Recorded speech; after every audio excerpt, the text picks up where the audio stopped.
welcome to another episode of Positive Parenting with Astrology. I am your host and resident Gemini, Maria Riegger. Before we begin, please subscribe to my channel and hit that bell to get your notifications so you can get your free, regular Positive Parenting with Astrology content.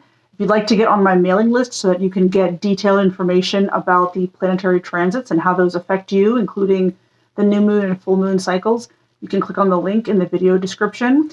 So if you think that somehow you are a defective or deficient parent because you had childhood trauma, because you had abuse that occurred in your childhood, because you had very poor parenting role models, if you think you are a bad or defective parent because of that, this episode is for you. We're going to talk about how your traumatic childhood can actually serve as a basis for you to be a better parent, not only a better parent, but the best parent possible. That's what we're going to talk about today.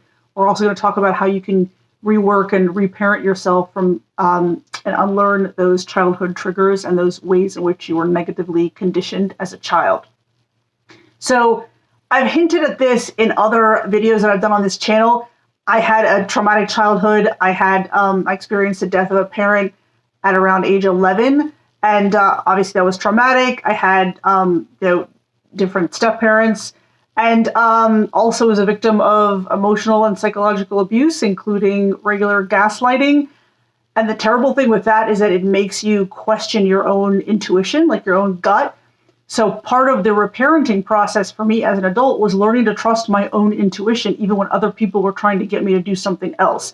It was figuring out kind of my values and what I wanted out of life, instead of letting other people project their values onto me, if that makes sense. And reparenting yourself as an adult while parenting your children is very tough. I know, I've been there, I'm doing it. However, it is very rewarding too, because you're essentially breaking generational cycles of trauma.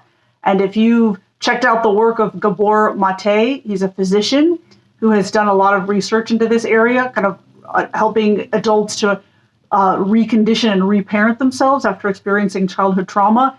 His work is absolutely fabulous, and I very much encourage you to check it out. So he does a lot of this work. So we're going to touch a little bit on this today. And in the video description below, I'm going to include a bunch of books that I recommend that are self-help books and also productivity-oriented books, because I found that people who've experienced childhood trauma often have a hard time being productive as adults. They often have a difficult or challenging time navigating life. They tend to have ADHD diagnoses or similar, which kind of prevents them from either having a good executive function facility, and also it hinders their ability to be productive for a variety of reasons. And we won't go into all the psychological reasons for that today, but I've read a bunch of books that have helped me learn to be more productive and overcome those tendencies, and I'm going to share them with you in the video description below. Now, you may think that because you suffered some childhood trauma or abuse that you are defective somehow, that you are tainted, that you are a damaged individual. I'm here to tell you that none of that is true.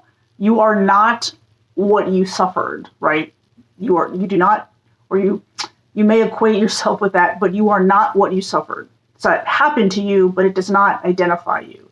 And in fact, you can use that experience to help improve your parenting and be the best parent possible, because many of the adults that suffer the kinds of trauma we're going to talk about, they are dead set against that ever happening to their kids. They're going to fight for their kids to make sure their kids do not experience what they experience. So that's partly what we're going to talk about today.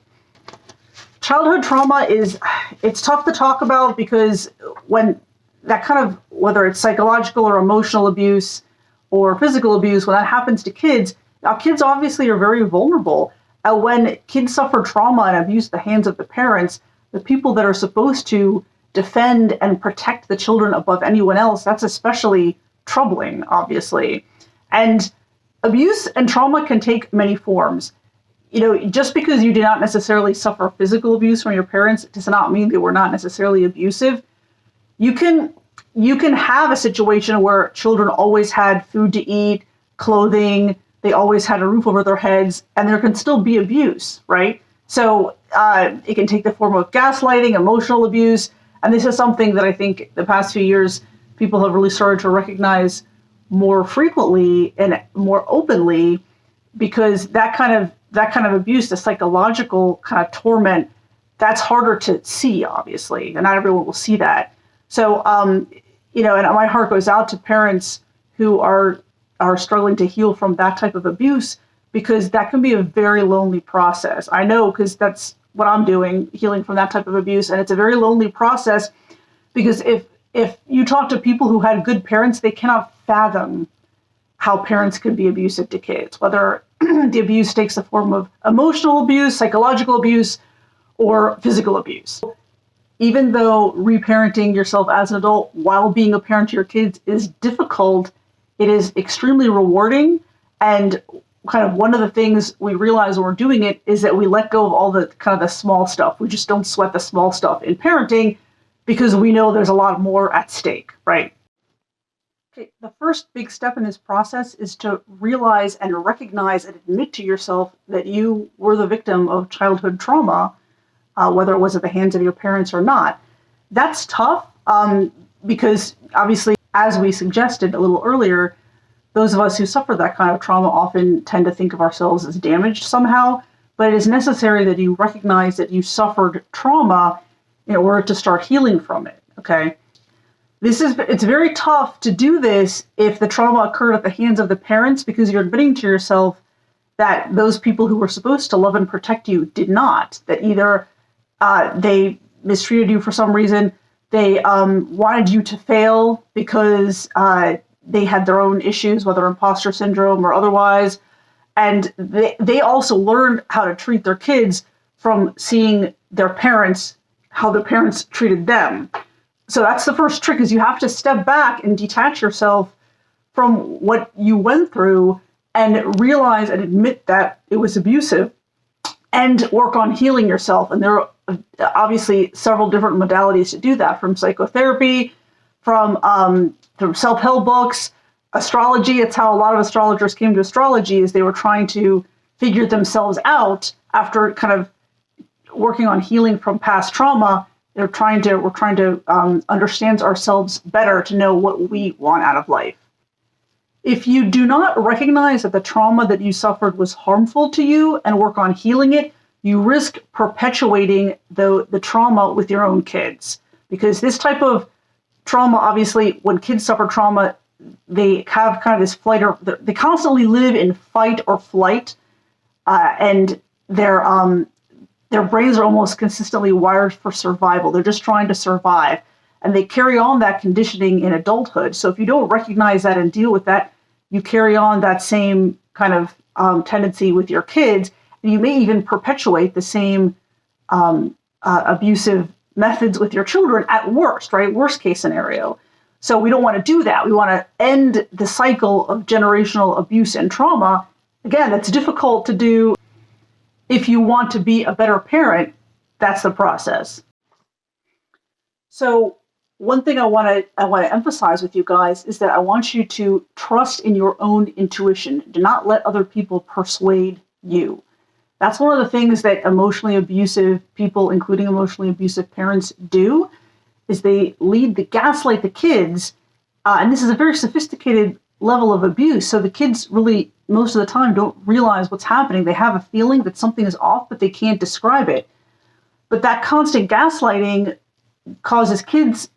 can cause kids to grow up into adults who do not trust their own intuition and their own decision-making authority. And they're always looking for someone else to make decisions for them, to delegate their decision-making authority to, and that is very troubling. So the narcissistic abuse I received as a kid, that was what happened. It caused me to trust my own decision-making and trust my own intuition. And as an adult, I had to detach and separate myself from the people that were doing that to me to be able to see things more clearly and to be able to figure things out for myself. And I flourished as a result of that. That's one of the things that most bothers me, is it causes the children to doubt themselves and their intuition and grow up into adults who doubt their own intuition. That is why I'm so adamant that children should be allowed to say no to their parents. If children are taught to obey without question, that they can never say no to the parents, if they cannot say no to the parents, who can they say no to? And when you treat the kids like that, when parents are very authoritarian and encourage and insist upon obedience without question from the kids, very often the kids grow up into adults who are people pleasers, who cannot say no to others, who do things they do not want to do because they feel as if they have no say. And that was me for a long time. I did physical things with people that I did not want to do because I truly felt that I had no say. I felt that if somebody told me to do something, even as an adult, that I had to do it. And it wasn't until later and years of therapy that I realized I don't have to do anything I don't want to do. Now, that's an extreme thing. You may think that, demanding obedience from kids is no big deal, but it has the effect of leading the child to grow into adult who cannot say no, even when they're pressured to do things that are against their own best interests. So this is one of the reasons why on this channel, in my videos, I am always insisting upon the parents do not demand abject obedience from kids. Kids should be allowed to say no respectfully. Kids should be allowed to self-champion. I don't call it talking back. I call it self-championing. They should be allowed to state their preferences. They should be allowed to state why they don't want to do something. Now, this goes for you too. As a parent, trust your own intuition. If you think or have a gut feeling that something is not right, whether it's about your kid's school or a friend of theirs or a situation, if you feel in your gut something is off here, but I cannot articulate why, trust your gut. I have found as a parent that my gut is right about 90 to 95% of the time. Not always, right? Because sometimes we act from a place of fear, and obviously that's not intuition, that's just fear. But most of the time, the grand majority of the time, my intuition about my kid has been right. Whether he was sick with something and needed medical attention versus this is just a minor cold that we can wait out, or he had a daycare situation that I felt something was off, but I could not put my finger on it. And I learned later that, it was a little bit of an extreme situation, and thankfully he was okay. But that's what I'm talking about. As a parent, trust your intuition and, always defend and protect your kids. It doesn't matter if other people get offended or upset with you for protecting your kids. In other videos, I've talked about how I've, gone in to talk to administrators and teachers at my son's school when I thought they weren't handling something the right way, or they were handling something in an even harmful way. And it's caused me to be one of those parents that they don't like they don't like to hear from me. They don't like me. My son came home and said that. The teachers don't really like you, Mom. I said, that's fine, because, if I think something is not being handled the right way, or if they are interacting with my son in a harmful way that's harmful to his emotional health, I'm going to speak up. So my point here is do not fear discomfort when you're defending your kids, when you're protecting your kids, when you're speaking up for your kids. It doesn't matter if people get offended. It doesn't matter if people get, are uncomfortable or get upset with you. When I talked in a video, I talked about Aries parents. One of the things that I love about my Aries parents' friends are that they are just like the ram. They just are very quick to defend their kids, and they don't care if the other person gets offended or irritated or upset with them. They don't care. It's about protecting their kids, that mama bear type of thing. And I love to see that. And that's what I want you guys to do. Always think about the best interest of your kids. Because a lot of us, especially women, were taught not to ruffle feathers, not to rock the boat, not to create scenes or not to make people upset. But that's ridiculous, okay? If people are going to get upset because we're protecting our kids or asking questions, that's their problem. That's not your problem, okay? So learn to trust your intuition, learn to trust your gut. And to do that, sometimes you need not necessarily to isolate, but you need to kind of detach and get away from the naysayers and the people who are negative and are trying to get you to do something different. Think about it for yourself, take some time for yourself, and come to a conclusion yourself. Don't let other people pressure you or project kind of their negative qualities onto you. One other thing is that what you suffered as a child will make you passionate about protecting your own children, right? And it will make you passionate about making sure that your kids know that you love them without condition. There is nothing that they could do that would make you love them any less. You will learn not to sweat the small stuff, and 90% of what happens in life, frankly, is not that significant.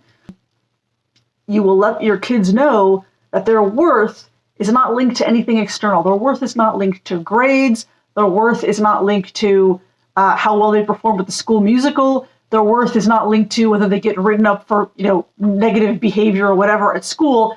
They're worthy because they are human beings, period, the end. We're going to do another video soon about whether or not kids should have any consequences or be punished for things like bad grades. They shouldn't be. If the kid is getting a bad grade, that's indicative of the fact that they're not able to learn or grasp the material somehow, and that should be addressed. That should not be punished. But you don't want to do anything that suggests that the kid's worth is linked to anything external. They are worthy because they are human beings, period, the end.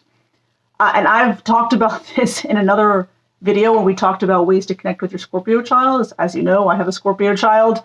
Always believe your child. A lot of us as kids, our parents never believed us, or they always checked up on us, or they always, verified what we told them with other people, or they always believed the teachers instead of us.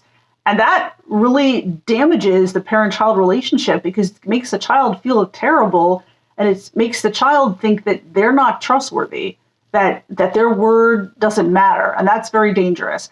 Always believe your child. If you catch them in a lie about something, ask them why they felt the need to lie. In my experience, the number one reason kids lie, well, two reasons. One, to avoid punishment, and two, because they're afraid of the parent's overreaction. So think about, if your kid is lying to you routinely, think about your reaction when you find out that they haven't told you the whole truth. Are you calmly talking to them and asking them, hey, I'm curious as to why you felt the need to hide this from me, or why you felt the need, to lie about this or to say something that wasn't true. We're talking about older kids. Toddlers will make up stories and stuff that's kind of normal for the developmental age where they are. We're talking about older kids, like 7 and up. If you're overreacting, yelling, and grounding them every time you catch them in a lie without giving them a chance to explain themselves, that may be why they're continuing to lie. They don't want to get punished. They don't want to get caught. So that needs to be addressed, but your default reaction should be to believe your child. If your child says X happened at school and somebody else says Y happened, you talk to your child about, the details of what happened, but don't automatically disbelieve your child. That's my point. And a lot of parents do that because they just assume the kids are always going to lie, or they assume all kids are bad. There are no bad children. Unfortunately, there are a lot of bad parents. And many of us that watch this channel, including myself, had parents that were not great parents, to be euphemistic. So anyway, always believe your child. If you want trust from the other person in the relationship, whether it's your child or your partner or your sibling or whatever, if you want trust, you have to give trust. People that are not able to trust at all are not trustworthy. And children are very intuitive and they pick up on that. So if a parent is not able to trust the child will not trust the parent. That's damaging to your relationship. If you don't have trust with the child, that harms the parent-child connection. The child feels disconnected from the parent, and then they may engage in a lot of behaviors, like we call them oppositional behaviors and other things, but they're all stemming from this disconnection with the parent. And on the subject of don't sweat the small stuff, I did this short video a while ago about, how to calm down and focus fast when you're just very angry with your kids. I want you to think about that. I'm going to repeat it here. Think about, if you're just having a hard time with your kids, think about if this were the last time you ever interacted with your children, would you be okay with how you left things?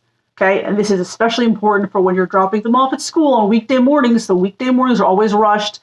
A lot of the times I hear about, parents yelling at kids and kids getting sent off to school, just leaving things on a bad note. And that sets the tone for the child's entire school day. And if it's a negative tone, they're going to be in a negative mindset the whole day. And obviously you don't want that. And I have a personal experience with that. My father died when I was 11 in a motor vehicle accident. And the last interaction I remember having with him was the night before. He came into my room to give me a kiss on my forehead, tell me good night. He said, good night, I love you. That was our last interaction ever. I was okay with that because it was a nice, loving, positive interaction. I think about that when I drop my son off at school or his father's house. I think about, God forbid, this were the last time we see each other. Would I be okay with how I leave things? So think about that. Again, don't sweat the small stuff. So many things in life are just, at the end of the day, they just don't matter, including getting to school on time. If your kid gets a tardy slip one morning, does it really matter at the end of the day? Over a whole lifetime of interactions and connections and positive moments, does that really matter? Okay. It's too easy for parents, myself included, to get mired in the day-to-day, stuff that happens in the household. So every once in a while, take a step back and think about those things. Think about, what can I do to improve my relationship with my child? And on that note, always prioritize connection with your child over correction. When your child shares something with you, make sure that you're using the moment to connect with them, make this positive connection and not correcting them. Oh, you could have done this better, or why would you do it like that? Instead, oh, thank you for sharing that. That's so cool that you would do it like that. Or, let me know, why do you think this way? Or whatever, ask them some interesting questions to make them aware of the fact that you are interested in what they have to say to you. Now, we're going to close out this video with a couple things for you, the parent. So when you are healing from childhood trauma, reparenting yourself while parenting your kids, as we said, this is tough. It is energy sapping. It could be very lonely. Give yourself plenty of breaks. I practice radical self-care. I'm not up till 3 a.m. cleaning the house. If the house is a mess, it's a mess. I will light a candle, have some tea, and read a book, or play video games, or do something else, or watch a movie.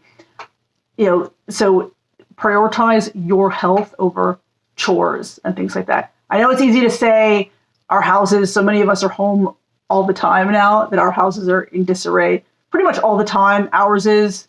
I told you last week that we had a leak downstairs. That's why I'm filming in a different area of the house. But at the end of the day, we still have a house over our head, so I'm not going to sweat it. Give yourself plenty of breaks. Many of us who suffered childhood trauma were kind of robbed of our childhood. I felt like that. And my dad died when I was 11. I'm the oldest of 3. Almost immediately, I was thrust into this parent caregiver role. You're going to be taking care of your brother and sister. You're going to be doing this. When I was 16 years old and got my driver's license, I was picking my siblings up from school. I was cooking for them. I was doing other things. I felt like I had to worry about things like adult level things. I had to worry about and take on adult level responsibility. And I really felt like from 11 or 12 years old on, I really did not have much of a childhood. I didn't. So I'm kind of living my childhood now in my 40s, doing fun things. And if I don't feel like doing some adult level responsibility, I'm not going to do it. Obviously, I'll take care of my family, but I'm talking about chores and other things. So make sure you are giving yourself plenty of breaks. Make sure you are prioritizing your health, because the things that we're talking about, the reconditioning yourself, the reparenting, the healing, take a lot of energy from you. It takes a ton of energy. Rehashing the childhood trauma, kind of bring it to the surface, is very painful. It is as painful as experiencing the trauma initially. So that's why I say give yourself plenty of breaks, okay? Also, if you are an introvert like me, and if you are a highly sensitive person like me, you will be overstimulated by just the day-to-day kind of socializing and other things. It's okay to isolate yourself in a house for a while. A lot of us who suffer childhood trauma do that. We go through these periods of isolation because it's necessary to just recharge. Don't be afraid to do that. Don't be afraid to say no. Learn how to say no. Learn how to say, no, I'm not able to. People ask you to do stuff and you just don't want to do it. You don't have the time, or you just don't want to. Learn how to say no. No, I'm not able to.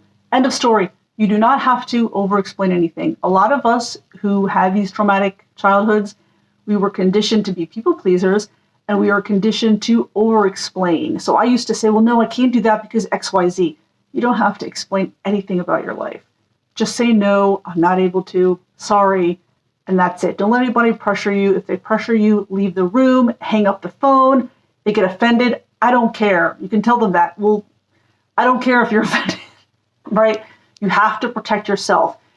One thing I have learned, one of the many things I have learned as an adult, is that when you give people an inch, many times they take a mile. You have to set firm boundaries with people because they will just take and take and take I know that may be kind of a negative outlook on people, but they will take and take and take, and they will not realize that you are suffering, right? Unless you tell them. So it's up to you to maintain boundaries. Do not assume other people are going to do that for you. Do not assume other people are going to say, oh, well, yeah, Maria's really tired, so I'm not going to ask her to do this week. They're not going to do that most of the time. It's up to you to take care of you so you can take care of your kids. Okay, last big point, ask for help. Get yourself a good therapist, read self-help books. This is, a lot of people have trouble finding a therapist that they click with. So that's a process that you kind of have to go through. It's okay to interview therapists. You're interviewing a service provider. They're not doing you a favor, right? You're paying for a service. So do not be afraid to talk to therapists and interview them and ask them questions. If you experience narcissistic abuse like I did, you want to find a therapist who knows about narcissistic abuse, who is used to working with people who suffered it. Not every therapist has that background. So make sure the therapist has a background in treating people with the either conditions that you have or treating people for trauma, that the type of trauma that you experienced, who is familiar with what you experienced and your healing needs. Okay, so here's your homework. Yes, you have homework. Take 1 hour this week and do something that you enjoy doing. Do something that makes you happy. Take a bath, watch a scary movie on Netflix. It's Halloween season after all. Read a book, go out with a friend. 1 hour during the week. You have 7 days to do this. 1 hour and do something that just makes you happy. Not something that you need to do that you've been putting off for a while. Drop everything else, and just do one thing that makes you happy. It could be anything. It could be just sitting with your kid and watching TV. We do that a lot too, because I'm tired. We don't want to do anything else. Don't have energy for anything else. And as I said, I'm going to include a list of books that I found very helpful in the video description below. Because as we said at the beginning of this video, one thing I've noticed this with myself and with other adults who have suffered childhood trauma, is often they have either ADHD or very similar issues like executive dysfunction, or very similar issues where it's hard for them to accomplish things. And I think that's directly related to childhood trauma. I mean, things like ADHD are also genetic. I'm not saying that everybody who has an ADHD diagnosis suffered childhood trauma, but if you listen to Gabor Mate and read his books, he talks about that link between some of those mental conditions and childhood trauma. So in my life, I've had a lot of difficulty with just being productive and getting things done, things that I wanted to do. And I found a lot of books that were very helpful for just getting organized and getting into a mindset where I can be productive. So I'm going to share them with you, and I hope that you will find them useful. I hope that you have found this video useful. We will be back next week with another astrology video. Very excited about that. And if you have not watched my video on all the planets going direct, well, most of the planets going direct, including Mercury, in the month of October, I encourage you to go back and watch that. It's a very exciting time. Basically, everything is going to start to kind of move forward for you and for us. So thank you very much for listening, and I'll see you next week.